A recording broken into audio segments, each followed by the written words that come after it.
kita kan punya nilai-nilai LEED. Terus bagaimana nilai-nilai ini bisa membantu ketika mahasiswa Ukrida, baik sekarang maupun nanti, menjalankan entrepreneurship? Ada kan orang yang zaman ini kan mengatakan dia spiritual, tapi dia tidak terikat pada satu institusi keagamaan.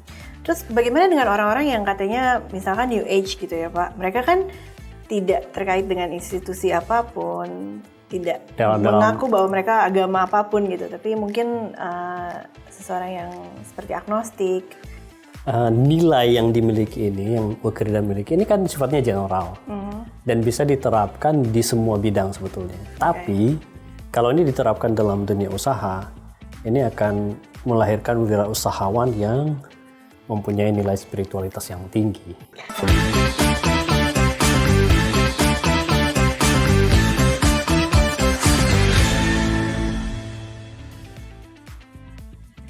Selamat datang di Youthpreneur Hub, pusat inspirasi bisnis mahasiswa. Masih bersama saya, Elita, sebagai host kalian. Dan hari ini tema kita agak sedikit unik karena kita akan membicarakan tentang spiritualitas di dalam kewirausahaan. Saya telah mengundang Bapak Yani Yeski Mokorowu, Kepala Unit Pengembangan Spiritualitas di Ukrida. Saya senang sekali berada di sini, diundang oleh host kita, Elita, untuk membicarakan topik yang mungkin jarang dibicarakan, tetapi ini penting juga untuk kita diskusikan. Betul sekali Pak. Mungkin sebelum saya tanya-tanya, Bapak bisa menjelaskan dulu sedikit tentang latar belakang Bapak. Kami kan tahunya Bapak itu adalah Kepala Unit Pengembangan Spiritualitas gitu ya, tapi apa sih sebelum Bapak menjadi Kepala Unit Pengembangan Spiritualitas di Ukrida? Baik, memang dunia kewirausahaan itu sempat saya geluti selama beberapa tahun, kurang lebih ya ada sekitar 10 tahunan ya. Jadi sejak tahun 2007 sampai 2017 awal saya masuk ke Ukrida, saya bekerja di sebuah perusahaan sebagai manajer project. Memang perusahaannya bukan perusahaan besar, perusahaan kecil, dan dikelola oleh seorang wirausahawan yang ya menurut saya sangat ulet, karena dia memang mulai dari nol, sampai kemudian dia memiliki beberapa perusahaan kecil, dan itu kemudian bisa menghidupkan beberapa orang, karyawan, termasuk juga membangun jaringan baru dari dunia bisnisnya. Oke Pak, sebagai pertanyaan pertama, menurut Bapak, seberapa penting sih Pak kita membicarakan spiritualitas di dalam kewirausahaan? Sangat penting menurut saya. Tentu kita harus pertama-tama memahami spiritualitas ini dari perspektif apa dulu. Karena kan kita kadang-kala menyamakan spiritualitas dengan religiusitas, aspek yang berbeda. Jadi spiritualitas itu menyangkut hal yang berkaitan dengan kondisi berpikir seseorang, tapi juga tentang bagaimana dia mau memaknai akan kerja yang dia tekuni. Oleh karena itu, ketika berbicara tentang spiritualitas dalam dunia kerja, itu berkaitan dengan kerja itu dimaknai sebagai apa. Nah, dalam Alkitab, kerja itu dimaknai sebagai ibadah. Dari kata Ibrani apodah, yang kemudian diterjemahkan secara literal ke bahasa Indonesia sebagai ibadah dan kerja. Oleh karena itu, ketika orang berwirausaha, dia memulai suatu, boleh dibilang dunia bisnis kita menyebutnya, tapi ini adalah sebuah lingkup kerja, yang mana dia yang akan memulai sebagai leadernya. Nah, dalam perspektif Alkitab, orang-orang yang mulai karya ataupun kerja itu, selalu mereka memulainya bersama-sama dengan Tuhan. Jadi titik awal mereka memulai usaha mereka dalam perspektif spiritualitas itu, kita melihat mereka menghubungkan keimanan mereka dengan kerja yang mereka akan tekuni. Tadi Bapak sempat menyinggung terkait dengan bedanya spiritualitas dengan religiusitas. Mungkin tadi kan Bapak sudah menjelaskan juga tentang spiritualitasnya ya. Mungkin biar teman-teman mahasiswa atau pendengar yang lainnya tidak gitu bingung gitu, mungkin definisi religiusitas sendiri menurut Bapak bagaimana Pak? Atau yang Nah, Bapak religiusitas itu kan menunjuk pada agama sebagai satu institusi. Ada kan orang yang zaman ini kan mengatakan dia spiritual, tapi dia tidak terikat pada satu institusi keagamaan. Oke. Jadi kalau boleh dibilang religiusitas atau agama itu menunjuk pada lembaga keagamaan tertentu, sedangkan spiritualitas itu menyangkut kehidupannya. Terus bagaimana dengan orang-orang yang katanya misalkan New Age gitu ya Pak? Mereka kan tidak terkait dengan institusi apapun, tidak mengaku bahwa mereka agama apapun gitu, tapi mungkin seseorang yang seperti agnostik, mungkin masih ada beberapa ritual yang mereka lakukan, tapi yang jelas mereka tidak mengakui bahwa mereka punya agama gitu. Yaitu dalam hal ini mereka juga bisa masuk dalam spiritualitas dengan caranya. Okay. Artinya kita tidak bisa kemudian menentukan atau meletakkan dalam satu kerangkeng spiritualitas ini hanya mengacu pada salah satu bentuk spiritualitas saja. Karena sekarang spiritualitas itu dilihat makin beragam. Okay. Dan orang tidak mau diletakkan dalam satu warna tertentu. Karena setiap orang itu menunjukkan tentang individunya dan juga subjektivitasnya. Sehingga pengalaman dirinya untuk memaknai spiritualitasnya itu bisa berbeda dari satu orang dengan orang yang lain. Kalau gitu bagaimana dengan mahasiswa? Kan saat ini yang diajarkan di kelas adalah mahasiswa didorong untuk memulai perjalanan kewirausahaan mereka. Apakah mereka perlu memaknai spiritualitasnya mereka juga di dalam memulai kewirausahaan ini? Atau misalkan tidak hanya di kewirausahaannya sendiri, berarti mahasiswa itu sebagai mahasiswa mereka juga harus memaknai kemahasiswaannya mereka itu, atau gimana Pak? Memaknai kemahasiswaannya, maksudnya arti mereka penting sebagai mahasiswa atau mungkin maksudnya panggilan dia. Mungkin kalau ya, memaknainya, karena memang dalam spiritualitas itu mereka berusaha untuk salah satu kekasan pada spiritualitas adalah menemukan makna dari apa yang sedang dikerjakan. In that case, apakah entrepreneurs atau pengusaha itu mereka harus mendapatkan panggilan dulu untuk menjadi pengusaha? Atau jangan-jangan karena kan banyak juga yang istilahnya kayak necessity based entrepreneurs. Jadi mereka yang mau nggak mau ya akhirnya menjadi pengusaha, terutama yang sorry itu saya tapi ya UMKM kayak gitu. Atau nggak semua sih. Anak-anak yang memang lahir dari orang tua sebagai pengusaha. Jadi mereka melanjutkan saja atau mereka punya goals tersendiri. Kalau mereka melanjutkan mungkin mungkin bukan panggilan, mungkin bakat atau gimana? Atau kan berarti kan sudah ditentukan gitu kan? Ya, kalau kita melihat misalnya panggilan itu adalah dia seperti terpanggil, berarti ada suatu daya luar yang memanggil dia untuk mengerjakan itu. Betul. Maka dia menjawab misi dari yang memanggil dia. Okay. Jadi yang memanggil dia untuk memulai satu usaha, tentu visi dan misi yang dia terima dari yang memberi atau memanggil dia, itu yang akan dia jawab. Okay.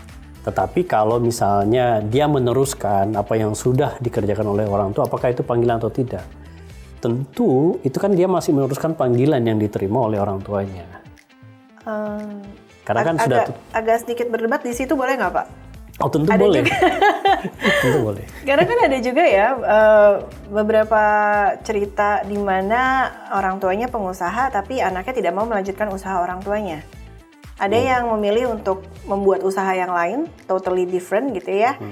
Sedikit spoiler buat episode yang ke depan, kita akan berbincang dengan narasumber yang seperti itu, orang tuanya pengusaha, anaknya juga pengusaha tapi di bidang yang mirip-mirip dan sedikit berbeda. Gitu. Atau misalkan yang mereka orang tuanya pengusaha kemudian memilih untuk nggak mau berusaha sama sekali, kayak di film Cek Toko Sebelah gitu Pak, kan anaknya nggak mau tuh melanjutkan usahanya kan, dia memilih untuk kerja di Big Five company. Kalau kayak gitu gimana tuh Pak? Ya dia punya visi dan misi yang berbeda tentunya. Jadi dia menemukan bahwa saya akan lebih bermakna di situ daripada dia stay untuk meneruskan usaha yang sudah dirintis oleh orang tuanya. Dalam kasus apakah atau misalnya Bapak bisa share gitu, apakah ada kasus-kasus tertentu di mana seorang pengusaha memang menjadi pengusaha karena dia merasa terpanggil untuk menjadi pengusaha, bukannya karena kepepet atau bukannya karena diajak teman gitu, atau gimana Pak? Ada kasus-kasus seperti itu Pak? Kebetulan orang yang saya kenal kurang lebih seperti itu. Jadi dia menemukan passion di dalam dunia usaha. Bagi dia,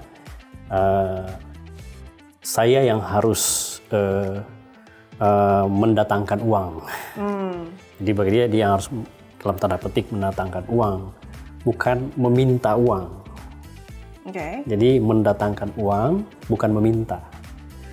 Dan bagi dia, itu adalah salah satu langkah untuk membuat dia memiliki kebebasan finansial. Jadi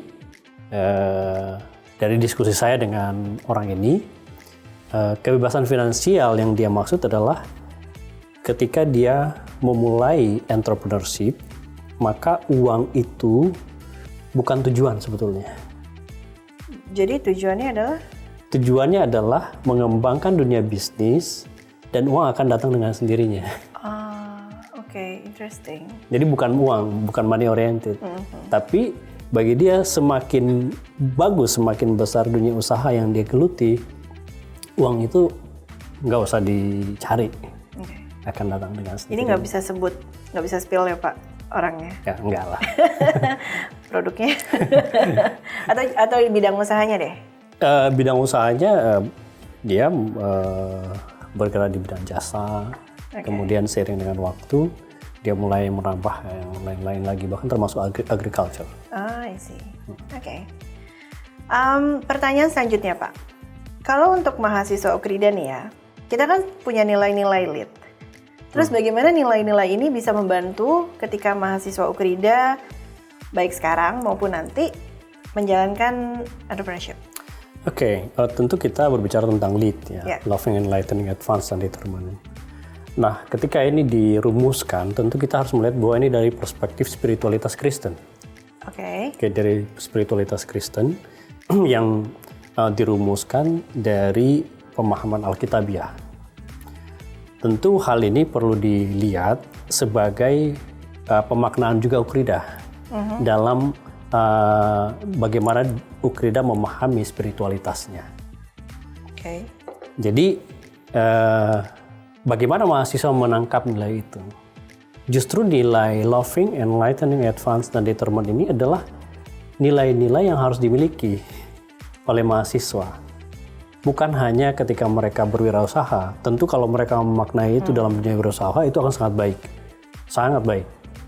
Karena di situ bagaimana mereka bisa meletakkan tujuannya.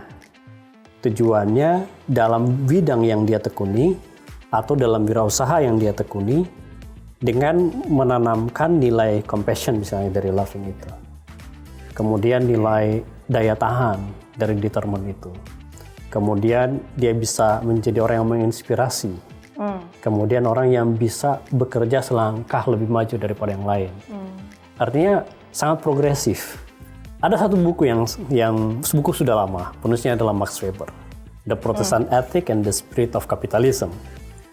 Bagi Max Weber, Protestant Ethic ini adalah satu view atau pandangan yang dia rangkum ketika dia melihat perkembangan Jerman di awal abad 20. Dan bagi Max Weber, spirit yang dimiliki oleh orang Jerman pada waktu itu adalah spirit Protestantism yang menekankan pada kedisiplinan, pengendalian diri, kemudian compassion, dan tanggung jawab sosial. Bagi Max Weber, dia melihat bahwa ketika orang-orang Protestan itu memikirkan dalam semangat spirit Protestantismenya itu dengan nilai-nilai tadi itu, mereka bekerja dengan lebih giat, lebih semangat, penuh disiplin, karena mereka memaknai kehadiran mereka bukan hanya untuk dirinya, tapi juga untuk komunitas di mana mereka hadir. Nah, berangkat dari itu, maka kita juga kan Protestan, Ukrida. Sebenarnya kita memiliki nilai spiritualitas yang sama ketika ditekankan pada lead itu. Loving, compassion, bukan hanya terhadap dirinya, tapi juga orang sekitar. Kemudian determine itu, di situ ada kedisiplinan, daya tahan. Kemudian di loving juga ada menyangkut tanggung jawab moral dan sebagainya. Lalu ada inovasi, inspirasi di situ. Artinya kita bisa memperoleh makna tentang kehadiran kita, eksistensi kita sebagai manusia di tengah-tengah masyarakat itu adalah ketika dia menjadi sesuatu. Menjadi sesuatu itu bisa lewat dunia usaha. Oke. Pastinya applicable juga ketika mereka masuk ke kantor ya, ketika mereka bekerja di sebuah perusahaan. Ya, makanya tadi saya bilang akan sangat baik untuk wirausaha, tapi di bidang lain pun bisa diterapkan. Oke. Kalau kayak gitu Pak, apakah semua nilai-nilai ini perlu diterapkan di dalam entrepreneurship? Iya, bukan sebetulnya tidak perlu ditanyakan menurut saya ya. Sebetulnya ya, artinya nilai yang dimiliki ini yang bekerja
Untuk membuat NIB itu sebenarnya sudah dipermudah, sangat-sangat dipermudah oleh pemerintah. Kita hanya perlu masuk ke dalam satu website, ngisi beberapa data, dan muncul tuh NIB-nya. Tapi kenyataannya kemarin ketika saya membantu ternyata ada semacam kesalahan atau entah gimana gitu ya, sehingga NIB yang dia daftarkan itu tidak bisa terbit. Jadi usaha yang dia daftarkan itu tidak bisa terbit. Pergilah mitra ini ke salah satu kantor pemerintah. Nah, untuk bisa dimunculkan si usahanya dia itu supaya bisa diakui nomor induk usahanya itu, sebenarnya ini terkaitnya dengan moral obligasi sih Pak, obligasi moral ya. Apakah dia boleh menyuap atau enggak? Ini kan kalau terkaitnya dengan spiritualitas, terus tapi pada kenyataannya itu yang terjadi gitu Pak. Itu bagaimana itu? Akhirnya jadi agak sedikit meleset ke etik nih, mohon maaf karena ya. Karena kita berbicara soal integritas di sini. Kalau menyangkut integritas, maka ada kesalahan dalam sistem itu. Di mana sebetulnya dari sistem yang kita miliki, kita mau transparan. Tetapi orang yang mengelola sistem itu ternyata tidak memiliki integritas, sehingga harus meminta sogokan dan sebagainya. Ya, menurut saya secara pribadi, ya ini merusak prinsip-prinsip dunia usaha yang sedang digalakkan oleh pemerintah saat ini dengan adanya transparansi dan juga membuka seluas-luasnya untuk majunya dunia kewirausahaan Indonesia. Oke.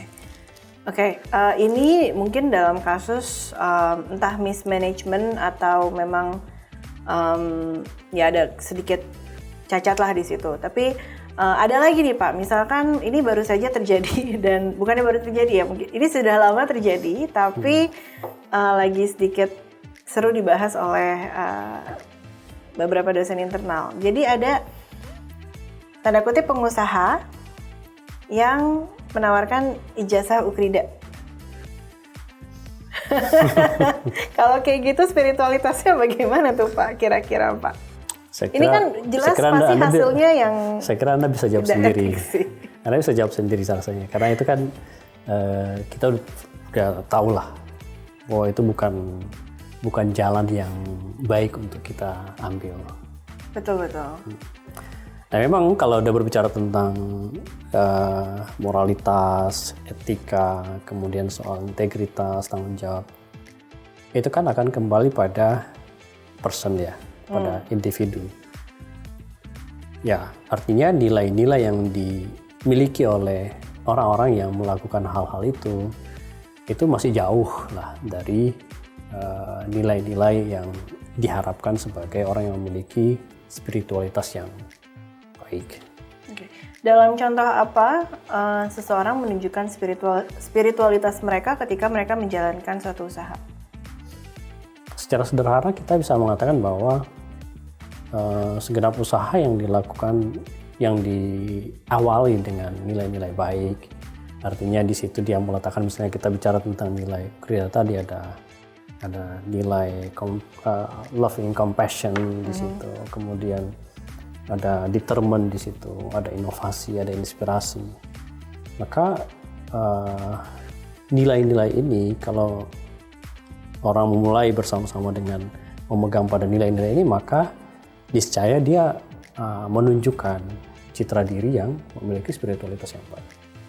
Bagaimana ketika mereka sudah memulai suatu usaha, terus mereka entah diminta untuk membuat penawaran ke satu perusahaan,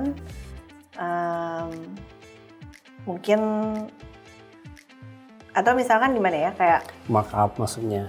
Ya markup boleh, bukan, sebenarnya belum ke situ sih Pak, lebih ketika mereka tidak ada tender nih ya, tidak ada penawaran sama mereka tidak bisa memberikan penawaran sama sekali, sedangkan kan operasionalnya tetap harus jalan nih. Terus mereka cuma bilang, ya udahlah nanti Tuhan yang tolong gitu. Tapi mereka tidak ada aksi lebih daripada itu. Apakah, nah kalau kayak gitu spiritualitasnya seperti apa tuh Pak? Nah kalau spiritualitas Kristen itu kan melihat pada ora et labora, berdoa dan bekerja. Jadi mudah untuk melihatnya.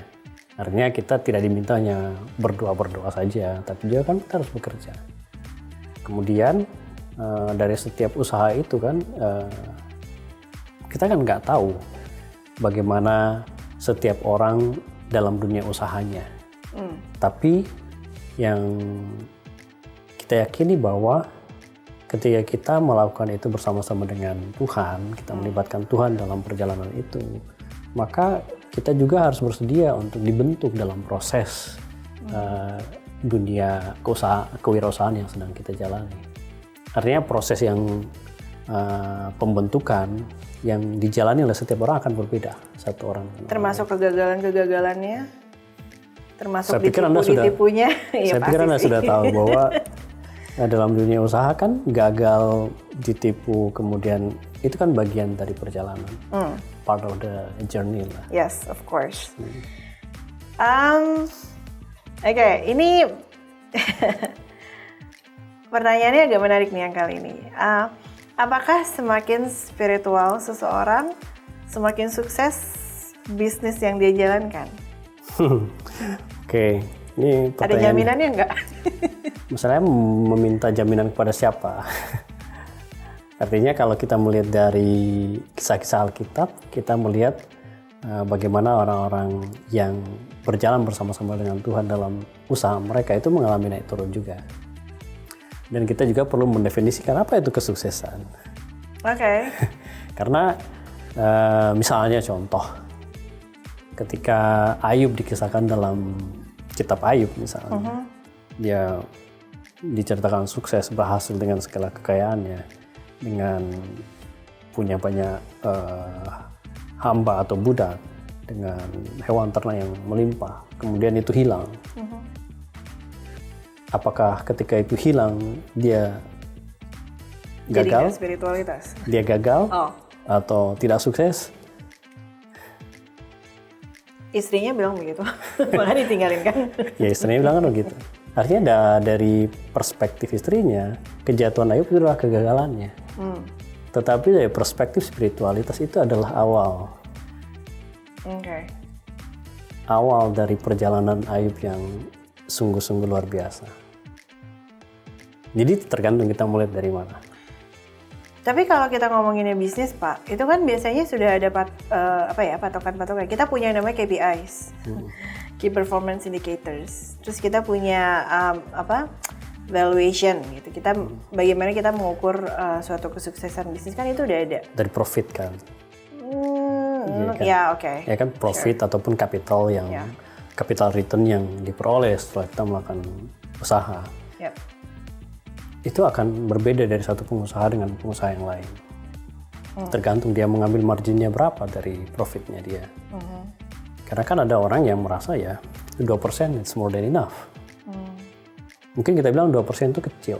Tapi kalau misalnya dia 2% dari 1 trillion misalnya. Tergantung produknya juga nggak sih Pak? Ya kan, maksudnya gitu. artinya setiap orang punya